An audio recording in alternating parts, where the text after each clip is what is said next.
warahmatullahi wabarakatuh. Seperti biasa, sebelum masuk ke videonya, pause dulu, klik tombol subscribe yang ada di bawah dan jangan lupa nyalain notifikasinya ya.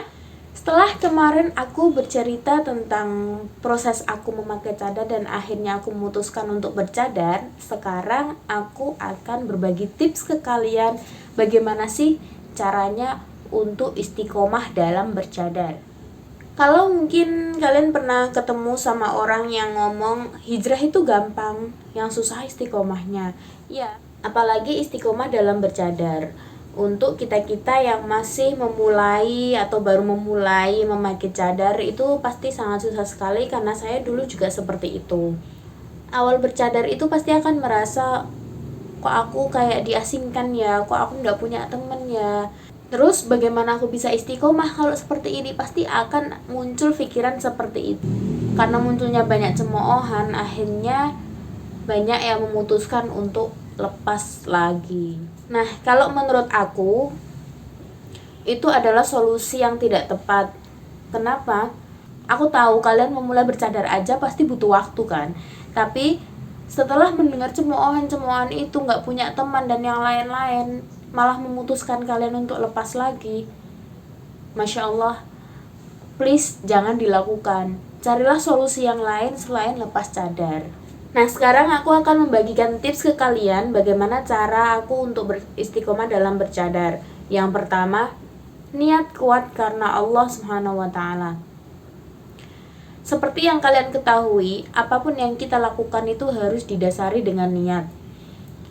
Niat karena Allah Subhanahu wa Ta'ala.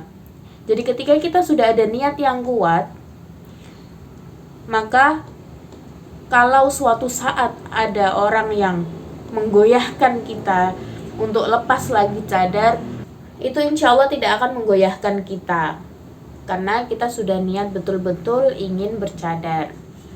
Tips yang kedua, berkumpullah dengan orang-orang yang baik, lingkungan yang baik yang mendukung hijrah kita.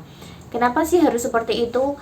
Karena ketika kita berkumpul dengan orang-orang yang baik, orang-orang yang mengerti tentang sunnah, kita akan merasa kuat dan kita akan selalu merasa bersemangat dalam menjalankan sunnahnya.